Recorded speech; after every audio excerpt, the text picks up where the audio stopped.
Good morning. My name is Joe, and my pronouns are he and him, and it's back to school season at our household, and I'm trying not to share those germs with anyone else. This is a sculpture called Guns into Plowshares. It was created in 1997 by a couple of Mennonite artists in the US.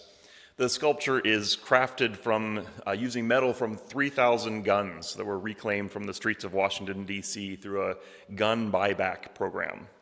The sculpture has been moved around to several different locations. It began its journey at a D.C. police headquarters and then moved to Eastern Mennonite University, and it currently sits in Washington, D.C. in front of a government communications building in a southern area of the city that has a long history of gun violence. I love this artistic call to peace, as it points back to the vision of the prophet Isaiah that we just heard from the 8th century BC. They will beat their swords into plowshares and their spears into pruning hooks. One nation will not raise the sword against another, and never again will they train for war. They will no longer learn how to make war, is the common English Bible translation of that last line. In this vision, violence is not the natural state of things. Humans have to learn it. They have to be taught how to make war. Unity is the natural way in Isaiah's vision. The nations come together on the mountain of God. They stream towards God's justice. This is where people want to be, where God gives judgments and settles disputes, not armies. Where might does not make right, but where right is right. Where weapons of destruction and scarcity are transformed into tools of productivity and abundance. The peaceable kingdom, where nature is also held in proper balance, even with the extremes of predators and prey living together in harmony. This is both an echo of the Genesis creation story, God's garden of goodness, a world of order and wholeness. And it's a vision of the future end of the story, the hope of what is possible, if not inevitable. Isaiah the prophet did not live in this peaceable kingdom. He lived in Israel, a small nation, a football kicked around by their empire-building neighbors. And within Israel itself, they were just as prone to corruption and intertribal violence and external wars of defense and acquisition as any of their neighbors. And yet, Isaiah says, this is who we could be. If we can get past those conflicts, we can make peace. We can lean into God's justice. We can trust that peace is the natural way. If not now, then someday. And now, here in the middle, Isaiah calls the people of God to live out that vision of peace, to resist the temptation to learn violence, to instead use our ingenuity to make implements of growth and productivity, beauty, rather than war and destruction. God knows we could use a little more of this in our world right now, near and far.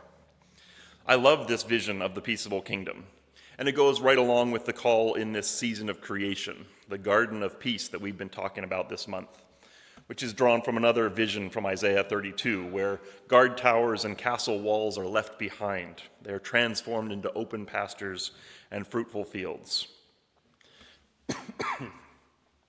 This is the world that I want to live in. Swords into plowshares. Amen. Linguistic side note, just in case this is bothering anyone else. A plow is the farming implement used to make furrows in fields, obviously. Americans spell it P-L-O-W. The Brits spell it P-L-U-G-H for some reason. And Canadians, we get to choose either or. And the share part comes from multiple Germanic languages. So it's scare or sear or shear. So to cut, like shears or scissors, or even scaraz, where we get the word for razor. The plow share is the part that cuts the ground, the blade of the plow. And now you know. I know most of you might not care anyway, but I thought that I would share that with you today. So, swords into plowshares. Yay for peace. We Mennonites love this stuff. So I was a little uncomfortable a few weeks ago when Vic approached me after church and told me that this lovely metaphor for peace was actually a perpetuation of humanity's impulse towards violence. While swords are turned against other humans, the humble plow might just be an underground implementation of destruction. I don't like having my cherished metaphors messed with, but in this case, I think Vic might be onto something. You make an excellent case for why a well-intentioned plow can become an instrument of destruction. That final description you said there hits hard. Loss, disruption, desertification, and people displaced from the land. That's the total opposite of the peaceable kingdom of the prophet Isaiah. Unintended consequences. And that's not to throw shade at Isaiah. As Vic alluded to, in ancient times, the plow was an incredibly good way to grow food. Civilization rose on the back of plow-driven agriculture. Farming was and continues to be a very good thing. To paraphrase this quote, they did the best they could with what they knew. And when they knew better, they did better, for the most part. The ancient worldview of the Hebrews of the Middle East was unfathomably different from ours. In their world, the sun, the moon, and the stars revolved around the earth. Humans were the apex species. They were the only creatures with intelligence, and so of course they saw the domination of humanity as natural, God ordained, as in Genesis 1, as you said. That doesn't diminish the great gift of the creation story. The universe is good and filled with order, Genesis says. In contrast to the other stories of the time, where chaos and violence was the natural way, where gods could not be trusted, where everyone not related to me was suspect, inferior, perhaps even evil.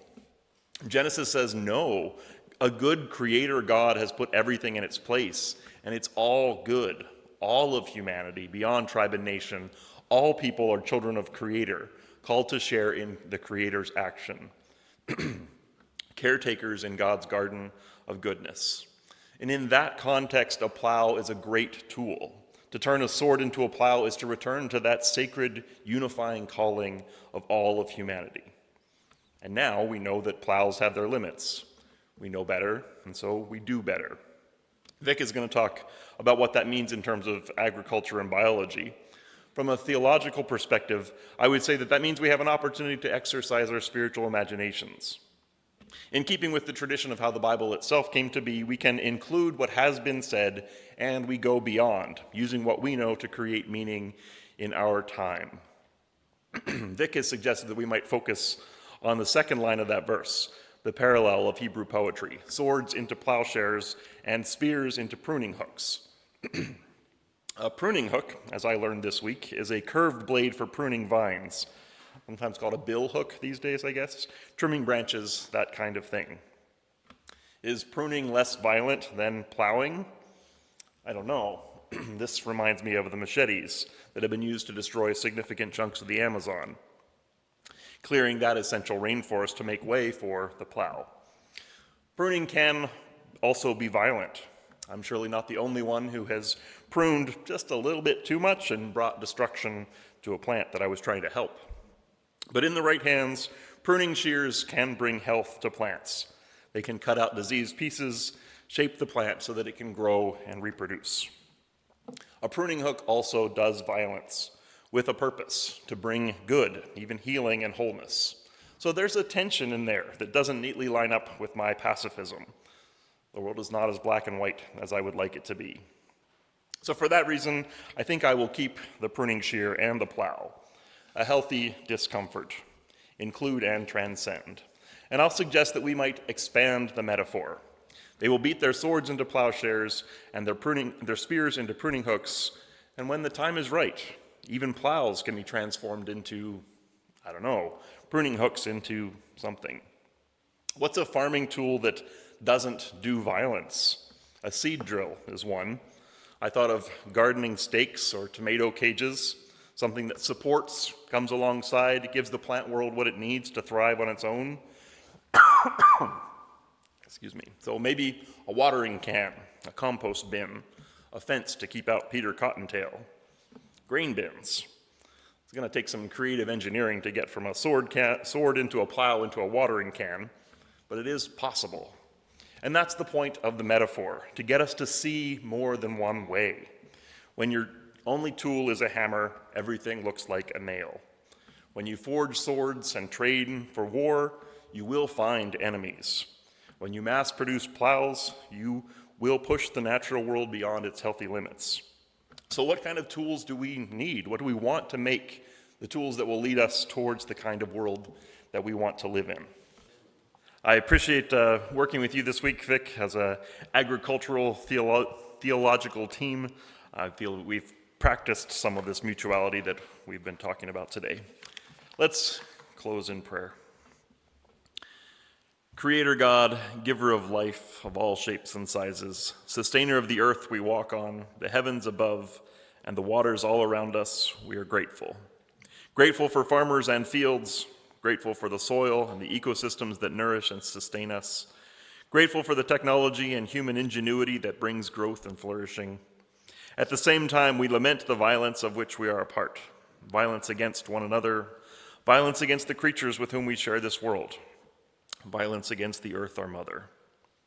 We name the tension between our desire for peace and the reality of life that requires the destruction of some creatures for the nourishment of others. Help us to live in humble awareness of our own limitations and our reliance on the sacrifice of other lives for our own as part of the greater whole. Help us to take only what we need, to share what we have, and to sustain the ones that sustain us. Creator God, we are grateful. Help us live in peace with all. Amen.